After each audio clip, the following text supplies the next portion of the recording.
예, 오종혁 국어선생님입니다. 자, 오늘은 정철의 훈민가라는 시조를 공부하겠습니다. 정철, 우리 그 가사문학의 대표 주자 정철인데요. 예, 훈민가가 나왔습니다. 훈민이라는 건요, 가르칠 훈자, 백성민, 그러니까 백성을 가르치는 노래다라는 의미입니다. 그러니까 결국 뭡니까? 제목에서도 나왔듯이 교훈적이다라는 걸 우리가 여기서 제목에서 알 수가 있고요. 누구를? 서민, 즉 백성을 가르친다. 그러면 화자는 누구겠어요? 백성보다 우위에 있는 계층이겠죠. 그렇죠? 예, 그래서 제목 속에서 이러한 정보를 좀 잡고 들어간다면 훨씬 더 접근하기가 쉬울 것 같습니다. 주제는요, 유교적인 윤리. 그렇죠? 예, 유교적인 윤리와 도덕을 실천하자. 뭐 이런 얘기입니다. 그래서 실천을 권유하는 화자의 태도가 드러나 있다. 이걸 아시고요. 그래서 계몽을 하는 거고요. 또 교훈적인 깨달음을 주는 그러한 의도의 시라는 거 염두에 두시기 바랍니다. 그래서 연시조고요. 이 연시의 형태를 취하고는 있지만 각수가 따로따로 독립되어 있다는 것이 또 특징입니다. 자, 그럼 이제 이 시조의 그 표현상 특징으로 가시면요. 조선시대의 옳은 일을 실천하자, 또 어른을 공경하자, 또 상부상조, 서로 돕고 살자, 또 부녀자, 이 아녀자의 덕목과 같은 이 가르침을 전달하고자 하는 이런 것을 이제 목적 문학이라고 합니다. 이런 목적 의식이 뚜렷하기 때문에. 자, 그래서 가르침의 전달 효과를 높이기 위해서 어떻게 해요? 비유의 대상이 나오고요. 혹은 화자와 대비되는 대상을 활용해서 구체적인 청자, 상대방을 드러냅니다. 그래서 구체적인 청자가 드러난다는 것이 특징입니다. 또 화자가 스스로 실천하려고 하고요. 이 행위를 제시하는 방식을 활용해서 설득 효과를 높인다라는 것도 아시면 좋겠습니다. 그래서 정철이 45세 때 강원도 관찰사로 재직할 당시에 백성들을 이제 계몽하기 위해서 지은 16수의 연시조입니다. 우리 관동별곡 시간에 배웠죠. 강원도 관찰사로 가는 그 여정이 나와 있지 않습니까? 또 백성을 교화하기 위해서, 교화라는 건 깨달음을 줘서 가르쳐서 태도를 변화시킨다는 얘기예요. 그래서 순수한 우리 말로 지어졌고요. 또 민중의 이해와 접근이 용이하도록 그렇게 표현했다는 겁니다. 또 청명이라든가 명령형 그 말투, 이런 그 문장을 써가지고 민중을 설득하려는 강한 효과를 이끌어냅니다. 그리고 평이한, 평범하고 쉬운 이 언어 속에서 인정의 기미, 그러니까 사람의 어떤 정, 이런 거죠. 이런 기미를 곁들여가지고 더욱더 감동을 불러일으킨다, 환기한다, 뭐 이런 얘기입니다. 또 유교적인 덕목을 일깨우고자 부모에 대한 효, 형제간의 우애, 군신유의, 부모유신, 이러한 삼강오륜 있지 않습니까? 이런 유교적인 윤리와 도덕의 실천을 주제로 한다. 그래서 삼강오륜, 오륜가라고도 할 수가 있는 거죠. 청유형 어미와 명령형 어미, 그리고 서리법 등을 사용해가지고 다양한 표현 방식을 써서 설득의 효과를 극대화시키고, 그다음에 유교적인 윤리를 강조하는 그런 효과가 있는 겁니다. 그래서 관찰사로서 당시 강원도 교민들, 평민들에게 가르치고 깨우침을 주는 그러한 의도의 노래다라고 생각하시면 되겠네요.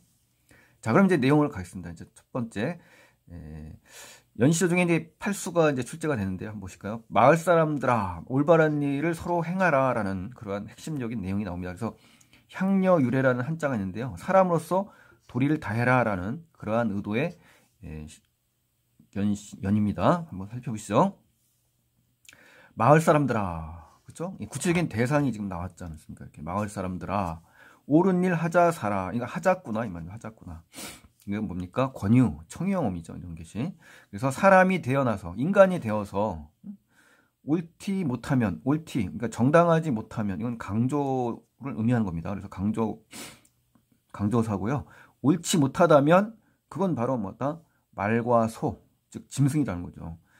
갓, 곶갈. 그러니까 말이나 소에게 갓이나 곶갈을 씌워가지고 밥을 먹이는 거랑 무엇이 다르겠느냐라는 겁니다. 그러니까 서리법이고요.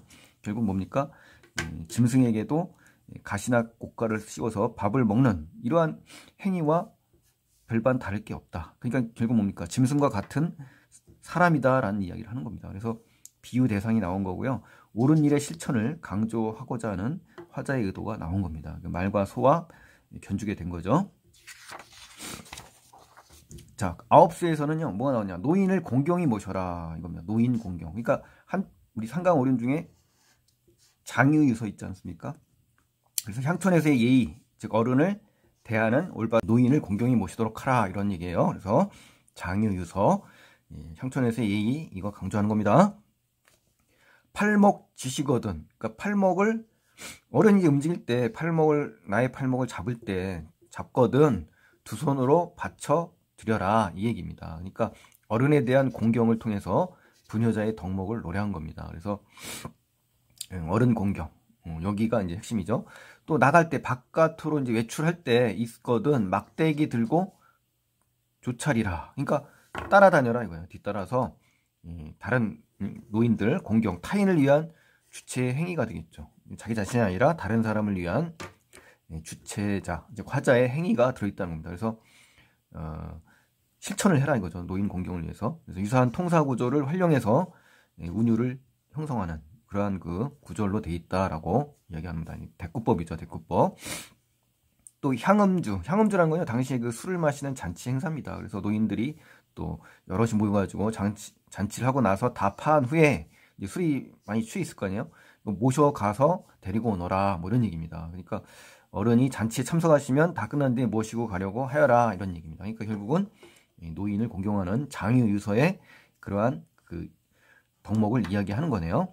그리고 이제 마지막 13수에서는요, 농사철에 서로 도우며 상부상조해라 이겁니다. 그러니까 무타농상이라는 말이 있거든요. 그러니까 농사일에 근면하고 상부상조를 권하라라는 그러한 한자입니다. 그래서 오늘도 다 세웠다, 날이 세웠다 이거죠. 호미 메고 가자꾸나. 그러니까 청유호미죠, 청유호미. 그렇죠? 오늘도 다 세웠다, 호미 메고 가자꾸나. 그러니까 이제 근면함, 부지런함을 얘기하는 겁니다. 그래서 내 논을 다 메거든 내 논도 좀 메어주마. 그러니까 내 논을 다 메고 너의 논도 메어준다는 건요, 화자가 스스로 실천하는 행위를 하는 거죠. 그렇죠?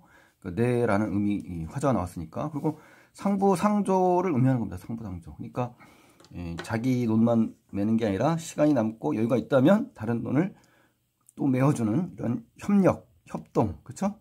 이러한 공동체적인 정신이 담겨 있는 겁니다. 올길에, 돌아오는 길에 뽕 따다가 누에 먹여 보자서라. 그러니까 뽕이라는 거는요, 뽕나무에서 씨를 뽑지 않습니까? 누에 꽃이 잠업이라고 합니다. 잠업. 그래서 농업 말고도 한가할 때 또 잠업을 따로 합니다. 그래서 누에를 먹여 보자꾸나. 일을 끝내고 돌아오는 길에 뽕을 따다가 누에도 길러보자 라고 하면서 근면하고 성실한 당시 농사의 어떠한 행위가 드러난 겁니다. 자, 그래서 여기까지가 이제 끝이었고요. 그래서 참고로 오륜가류라는 작품에 대해서 이제 설명을 하면요, 백성들에게 유의적인 덕목으로 오륜을 실생활 속에서 실천할 것을 권장합니다. 그래서 목적을 중심으로 하는 그러한 시고요.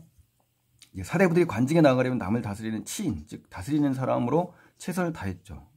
그 방편으로 이 오륜가류를 즐겨 지었던 겁니다. 그래서 쉬운 일상어를 활용했고, 또 백성들에게 마땅히 행하거나 행하지 말아야 될 것들을 명령이라든가 청유형의 어조로 노래했다는 거죠. 그래서 이런 오륜가류는 이 인륜을 실천함으로써 인간과 인간이 어때요? 이상적인 조화를 꾀하는 겁니다. 그래서 이를 통해서 천하가 어때요? 평화로운 상태까지 나아가는 것을 주요한 내용으로 한 것이 바로 오륜가의 그 내용입니다, 여러분. 그래서 짤막하지만 정확하게 기억을 하셔가지고요, 정리를 잘 하시기 바랍니다. 자, 그래서 오늘 구독 안 하신 분들은 구독 버튼 눌러주시고요, 좋아요 버튼, 그 다음에 질문 있으면 댓글 남겨주시면 고맙겠습니다. 감사합니다.